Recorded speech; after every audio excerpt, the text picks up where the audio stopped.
Praise the lord. Welcome to showers of blessing. దేవుని కృపలో భద్రపరచబడి నూతన దినంలో ప్రవేశించాం. ఈనాటి దేవుని వాగ్దానం, మీ దేవుడైన యెహోవాను అనుసరించిన ఎడల మీకు క్షేమము కలుగును. If you will follow the Lord your God, it will be well. మొదటి సమూయేలు గ్రంథం 12వ అధ్యాయం 14వ వచనం. Praise God. ఈ నూతన దినములో దేవుడు మీ కొరకు సిద్ధపరిచిన ప్రతి దీవెన ఆకాశపు వాకిళ్ళు విప్పి మీ మీద కృంభరించునుగాక. మరి ఒక నూతన దినాన్ని ఆరంభిస్తున్న నేపథ్యంలో ప్రేమ కలిగిన వాగ్దానము ద్వారా దేవుడు మనల్ని దర్శిస్తూ ఉన్నాడు. ఈ నూతన దినాన్ని ఆరంభిస్తున్న నేపథ్యంలో మనందరూ లక్ష్యము ఒకటే, క్షేమం కావాలి అందరికీ. అంటే నెమ్మది, భద్రత, ఆశీర్వాదం, విజయం, మరి మంచి ఆరోగ్యం, సంతోషం. ప్రతి కుటుంబం, ప్రతి హృదయం, ప్రతి జీవితం కూడా దీన్నే కోరుకుంటుంది. నిన్ను ప్రేమించే దేవుడి ఉదయకాలం మన కుటుంబం, మన ఆత్మ, మన భవిష్యత్తు, మన జీవితం అంతా సంపూర్ణ క్షేమంలో నడవాలి అంటే ఏం కావాలో స్పష్టంగా నీతో మాట్లాడుతుంది. నిజమైనటువంటి క్షేమం పరిస్థితుల నుండి, వ్యక్తుల నుండి కాదు, అది దేవుని నుండి వస్తుందని ఈ ఉదయకాలపు వాగ్దానం మనకి గుర్తు చేస్తుంది.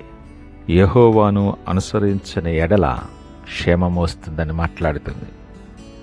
ఇశ్రాయేలు ప్రజలు వారు దేవునిని కాకుండా ఒక మనిషిని రాజుగా కోరుకున్నారు.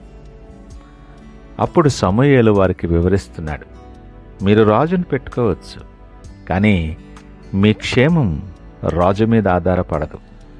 యెహోవాను అనుసరించినప్పుడే మీకు క్షేమం వస్తుంది. ఎంత గొప్ప నాయకుడు మనకున్నా, ఎంత బలమైన రాజ్యం ఉన్నా, ఎంత శక్తివంతమైన సైన్యం ఉన్నా సరే, దేవుని అనుసరించే హృదయం లేకపోతే క్షేమం కుదరదు. ఇది ఈ వాక్యం వింటున్న మనందరికీ కూడా వర్తిస్తుంది. యెహోవాను అనుసరించుట, ఈ మాటను మనం ఎలా అర్థం చేసుకోవాలి? మొదటిగా ఆయన వాక్యాన్ని ప్రథమ స్థానంలోంచి ప్రాముఖ్యంగా చూడటం. దేవుని వాక్యం మన త్రోవకు వెలుగు. దానిని వింటే, దానిని అనుసరిస్తే, దాని ప్రకారంగా జీవిస్తే దేవుడు మన మార్గాన్ని రక్షణతో, జ్ఞానముతో నింపుతాడు. రెండవది ఆయన చిత్తంలో నడవటం. మన ఇష్టాన్ని కాకుండా ఆయన చిత్తాన్ని మనం వెదికినప్పుడు దేవుడు మన అడుగులు స్థిరపరచి మన త్రోవలు సరళము చేస్తాడు. మూడవదిగా ఆయనతో నిత్యమైన సహవాసములో ఉండటం. దేవుని అనుసరించటం అంటే నీ ప్రార్థనలో, ఆరాధనలో ఆయనతో నడకలో భాగస్వామ్యంలో ఉండటం. నాలుగవది ఆయన మీద ఆధారపడటం. మన బలం మీద కాదు, ఆయన బలం మీద ఆధారపడాలి. మన బుద్ధి మీద కాదు, ఆయన జ్ఞానముపై ఆధారపడాలి. పౌలు మాటలు జ్ఞాపకం చేసుకుందాం. నన్ను బలపరచు వాని యందే నేను సమస్తమును చేయగలను. ఎంత సంపూర్ణముగా దేవుని మీద ఆధారపడుతూ పలికిన మాట కదా ఇది. సొలొమోను సామెతల్లో మాట్లాడుతూ ఈ మాటలు చెప్తాడు, నీ స్వబుద్ధిని ఆధారము చేసుకొనక నీ ప్రవర్తన అంతటి యందు ఆయన అధికారానికి ఒప్పుకో. అప్పుడు నీ త్రోవలు సరళము చేయబడతాయి. నీ జ్ఞానము మీద కాదు, నీ బలము మీద కాదు, ఆయన అధికారానికి నీ ప్రవర్తన అంతటిలో నువ్వు ఒప్పుకున్నప్పుడు నీ త్రోవ సరళం చేయబడుతుంది. ఐదవదిగా ఆయన మార్గాలను విడవక దాంట్లో నడవటం. కష్టాలలో, ఇరుకులో, ఇబ్బందుల్లో కూడా దేవునికి దూరం అవ్వకుండా, ఆయన చేతిని విడిచిపెట్టకుండా, ఆయన మాటకు లోబడకుండా, ఆయనతో పాటు ఆయన చిత్తానుసారముగా నడవటమే నిజమైన అనుసరణ. ఈ వాగ్దానములో క్షేమము కలుగును అని ఉన్నటువంటి మాటలో ఇందులో ఉన్నటువంటి 4 ఆశీర్వాదాలను కూడా ధ్యానం చేద్దాం. మొదటిగా నీ ఆత్మీయ క్షేమం. దేవునికి సమీపంలో ఉన్న మనిషికి ఆత్మీయముగా ఎంతో నెమ్మది, సమాధానం, శాంతి ఉంటుంది. అవసరమైన నిర్ణయాలలో ఎటువంటి గందరగోళము ఉండదు. ఆయన అనుగ్రహించే శాంతి ఎవరు ఇవ్వలేరు, నీ దగ్గర నుండి ఎవరు తీసివేయలేరు. రెండవ ఆశీర్వాదం నీ కుటుంబ క్షేమం. యెహోవాను అనుసరించే కుటుంబం ఎప్పటికీ కూలిపోదు. ప్రేమ, ఏకత, క్షమాపణ, కరుణ ఆ కుటుంబంలో ఉంటాయి. మరి కుటుంబం చుట్టూ ఆయన అగ్ని కంచి వేసి ఉంచుతాడు గనక నీటి కాలువల ఎవరన్నా నాటబడినదై ఆకువాడక తగిన కాలమందు ఫలమిచ్చు చెట్టు వలె క్షేమముగా ఉంటుంది ఆ కుటుంబం. మూడవదిగా ఆరోగ్యక్షేమం. యెహోవాయందు ఆనందించువారు బలము పొందుదురు అని లేఖనం మాట్లాడుతుంది. ఆయన శాంతి మన శరీరానికి ఆరోగ్యాన్ని అందిస్తుంది.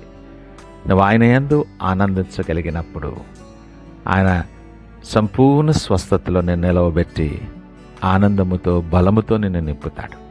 నాలుగవదిగా ఆర్థికమైనటువంటి ఆశీర్వాదం. పనిలో నీకు క్షేమం. నీ చేతి పనులను దీవిస్తాడు ఆయన. చేతి వేళ్లకు పోరాటము నేర్పువాడు ఆయనే. నువ్వు ఎదగటానికి నువ్వు ఊహించినటువంటి రీతిగా ఆయన అవకాశాలను ద్వారాలు తెరుస్తాడు. కాబట్టి మాటలు వింటున్న ప్రియ దేవుని జనాంగమా, దేవుని అనుసరించేటటువంటి మార్గం ఎప్పుడు కూడా క్షేమానికే నీకు దారితీస్తుంది. దేవుడు తన ప్రజలతో చేస్తున్నటువంటి ఒప్పందం, ఇట్స్ అ కండిషనల్ బ్లెస్సింగ్. మీరు నన్ను అనుసరిస్తే నేను మీకు క్షేమమిస్తాను. మన హృదయాన్ని పరీక్షించుకుందాం. నా నిర్ణయాలు, నా మార్గం దేవుని చిత్తములో ఉన్నదా? నా జీవితం ఆయనకి సమర్పించుకున్నానా? నా మార్గాలు, నా అడుగులు సమస్తమును ఆయనకు అంగీకారముగా నడుస్తున్నాయా? ఆలోచన చేసుకుందాం.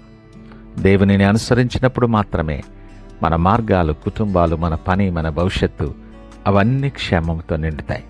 ఈ నూతన దినం ఆ ప్రకారమైనటువంటి రీతిలో సిద్ధపడి దేవుని అనుసరించటానికి ప్రార్థనతో ఈ నూతన దినాన్ని ఆరంభిద్దామా? ప్రార్థించుకుందాం.